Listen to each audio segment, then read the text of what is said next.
এখানে আসলে মানে অনেক স্কুল কলেজের মানে স্মৃতিগুলো মনে পড়ে যে দেখেন এটা অ্যাকচুয়ালি লাভ রোড বলা হয়।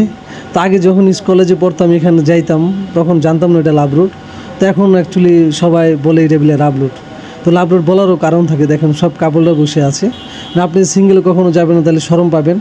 বা বন্ধুবান্ধব নিয়ে আসতে পারেন বা বসে আড্ডা দিতে পারবেন, একা কখনো যাওয়া যাবে না। তো আমি অ্যাকচুয়ালি সবসময় এই রুটটা দিয়ে যাওয়া আসা করি।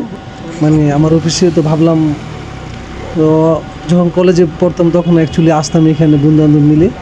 তো ভাবলাম এখন যদি লাভ রোড একটু ভিডিও নেওয়া যাক। প্রত্যেকটা জায়গায় জায়গায় দেখেন কাপলরাই বসে আছে। সিঙ্গেল অ্যাকচুয়ালি আপনি যদি দাঁড়ান বা কখনো বসেন শরম পাবেন। সো সিঙ্গেলে কখনো যাবেন না, বন্ধুবান্ধব অথবা সাথে গার্লফ্রেন্ড নিয়ে আসতে হবে। তো এই হচ্ছে। আর এইখানে জায়গাটা খুবই সুন্দর, নিরিবিলি, বসেও কমফোর্টেবল, কোনো ডিস্টার্ব কেউ করে না। আর অনেকগুলো ছোটো ছোটো রেস্টুরেন্ট, চাইলে রেস্টুরেন্টে এসে আপনি বসতে পারেন। আগে এগুলো ছিল না, যখন আমরা কলেজে পড়তাম এখানে আসতাম আগে এইসব রেস্টুরেন্ট ছিল না।